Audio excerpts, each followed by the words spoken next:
খুলনায় সন্ত্রাসীদের গুলিতে এক রং মিস্ত্রি নিহত হয়েছে।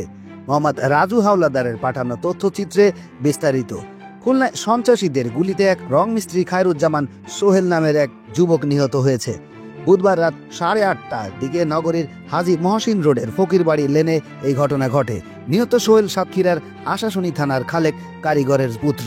সে হাজী মহসিন রোড এলাকায় পরিবার নিয়ে বসবাস করত। প্রত্যক্ষদর্শী সূত্রে জানা যায়, 43 Haji Mohsin road Messrs M Hossain enterprise flexi লোডের দোকানে বসে ছিলেন সোহেল।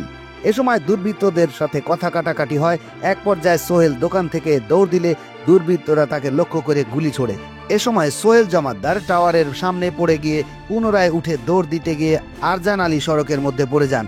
পরবর্তীতে স্থানীয়রা তাকে উদ্ধার করে খুলনা সিটি মেডিকেল কলেজ হাসপাতালে নিয়ে গেলে কর্তব্যরত চিকিৎসক তাকে মৃত ঘোষণা করেন। এ বিষয়ে খুলনা মেট্রোপলিটন পুলিশের উপ পুলিশ কমিশনার মনিরুজ্জামান মিঠু জানান, হত্যার কারণ এখনো জানা যায়নি। আসামিদের ধরতে অভিযান অব্যাহত আছে। লাশ ময়নাতদন্তের জন্য খুলনা মেডিকেল কলেজ হাসপাতালে পাঠানো হয়েছে।